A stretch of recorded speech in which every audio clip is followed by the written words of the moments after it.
You can scrub until the skin around it is raw. It will not come off because it was never dirt. That dark, velvety patch is one of the most specific things your skin can tell you about what your insulin is doing. And it usually shows up years before a blood test says a word.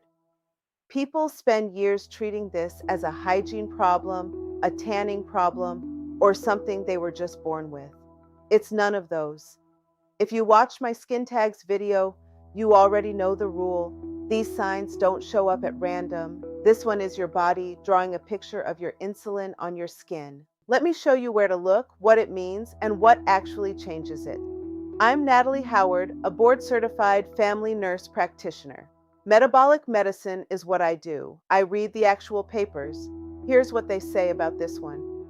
And underneath the breasts, you're looking for skin that's darker than the skin around it and velvety or slightly thickened, like it needs to be wiped clean, except it won't wipe. Here's the part that matters. Like skin tags, it rarely shows up in just one place. If you find it in one, check the rest. Now, why you should care. In one study of young, overweight adults, the presence of this patch predicted insulin resistance with about 81% accuracy. But here's the number that changes the conversation. When researchers compared people with the patch to people who were equally overweight without it, the group with the patch had a HOMA-IR, a measure of insulin resistance A of 6.4 versus 3.7. Same weight, nearly double the insulin problem. So this is not just you carry extra weight. It's a specific readout that your insulin is running high, and it often shows up before your glucose ever budges on a lab. Here's the mechanism, and it's elegant once you see it. When insulin runs high for long enough, it doesn't only talk to its own receptors. It spills over and switches on IGF-1 receptors, growth receptors, on your skin cells.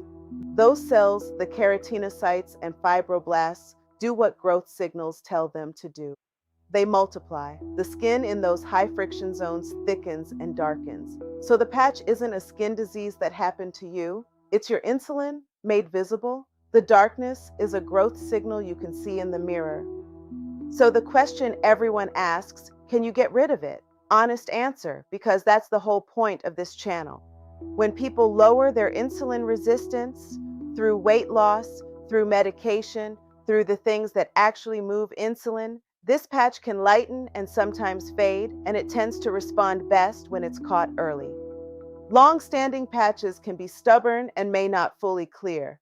And the creams a lot of people get prescribed treat the color, not the cause. They're working on the smoke, not the fire. The patch fading is a lagging signal that the underlying insulin picture is improving. That's the thing worth chasing, not the cosmetics. So here's what to do with it. If you found the patch, you don't need to panic. You need data. Ask your provider for 3 things: a fasting insulin, an A1C, and a HOMA-IR. Most providers check glucose and stop, and glucose is the last thing to break. Insulin breaks first, and it's the one that matches what your skin is already showing you. If you want someone who reads these labs the way I just walked through, that's my practice. Moxie Wellness, Telehealth, Florida, and DC. Send this to the one person you know who's been scrubbing at their neck and wondering why it won't come clean. That's what this channel does, the sign on your body and the paper that explains it. Subscribe and go check your 5 places.